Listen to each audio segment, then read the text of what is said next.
3월 25일 화요일 사순절 18번째 묵상을 시작하겠습니다. 구약성경 창세기 6장 9절의 말씀을 봉독합니다. 노아는 그의 시대에 경건하고 흠잡을 것이 없는 사람이었다. 그는 하나님과 동행하였다. 신약성경 베드로전서 1장 15절의 말씀을 봉독합니다. 너희를 부르신 이가 거룩한 것처럼 너희도 모든 행실에 거룩해야 한다. 아멘. 우리는 무엇인가를 보고 더럽다고 말할 때가 있습니다. 그 자체가 오염되어 있기에 그런 경우도 있지만 더럽다고 말할 때를 자세히 들여다보면 사물이 있어야 한다고 기대받는 자리나 위치랑 연결되어 있다는 것을 발견하게 됩니다. 더글라스라는 학자는 제자리에 있지 않은 것들을 보고 사람들이 더러움을 느낀다고 분석했습니다. 신발이 그 신발 자체로는 더럽다고 생각되지 않지만 식탁 위에 올려둔 신발은 더럽다고 느껴집니다. 집 밖에서 키우는 돼지나 오리가 집 안에 들어오면 우리는 더럽다고 느낍니다. 제자리에 있지 않은 것처럼 느껴질 때 더럽다고 느끼는 것이지요. 과거 인종차별이 심했을 때는 흑인들이 백인 전용 구역에 들어가거나 여성이 남성을 위한 공간에 들어가는 것은 더럽다고 인식되었습니다. 그 자체가 더러운 것이 아니라 사람들이 규정지어 온 사회적 약속 혹은 암묵적 규정 속에 어긋날 때 더러워진다는 것이지요.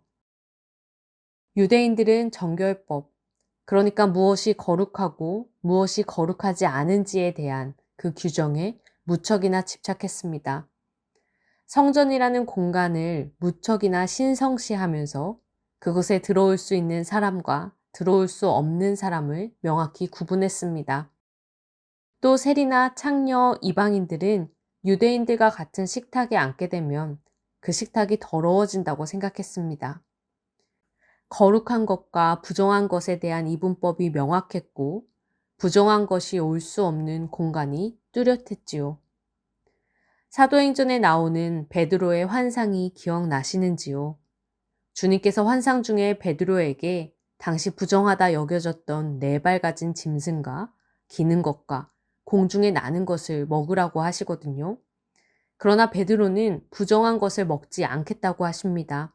그러자 주님께서 말씀하십니다.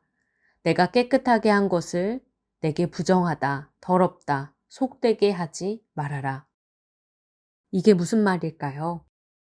하나님께서 존귀히 여기고 사랑하는 이들을 베드로 네가 함부로 부정하다 내치지 말라는 말씀입니다. 베드로는 환상을 본 이후 그동안 자신이 그토록 부정하다 생각하여 혐오했던, 멀리했던 이방인 고넬료에게로 향합니다. 거룩한 것과 속된 것에 집착하던 베드로 사도, 그러나 주의 음성을 듣고 그는 변화되었습니다. 변화된 베드로 사도는 교인들을 향해 이렇게 이야기합니다. 너희를 부르신 이가 거룩한 것처럼 너희도 너희 모든 행실에 거룩해야 한다. 이때의 거룩은 베드로를 비롯한 유대인들이 집착하던 정결법의 거룩이 아니었습니다. 예수께서는 부정하다 여겨진 이방인 고넬료에게 베드로를 보내셨거든요.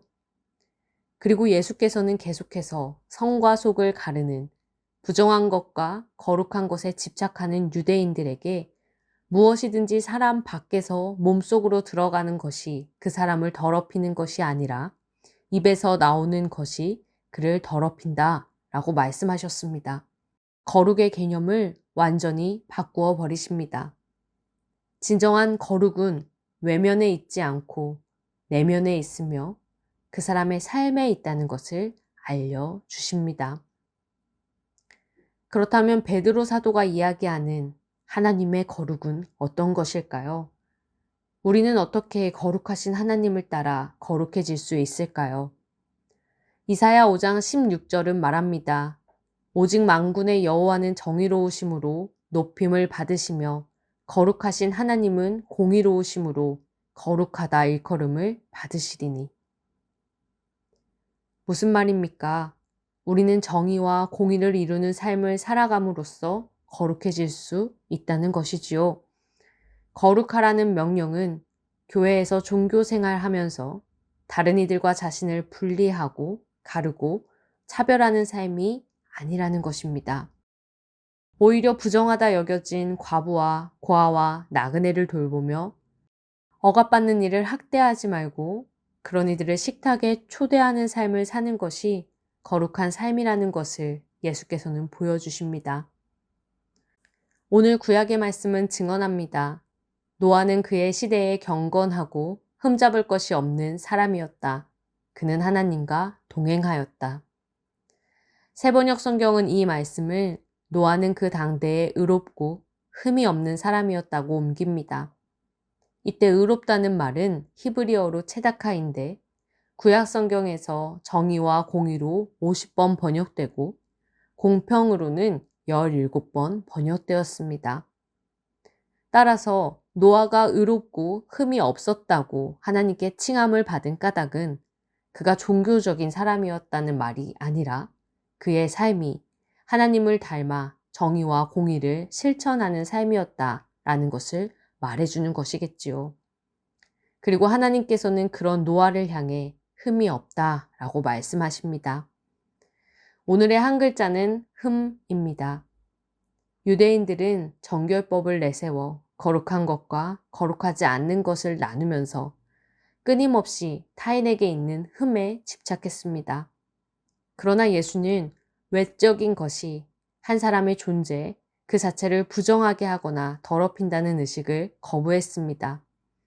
너희들이 그렇게 집착하는 진정한 흠은 외면에 있지 않고 내면에 있다라는 것을 끊임없이 말씀해 주십니다.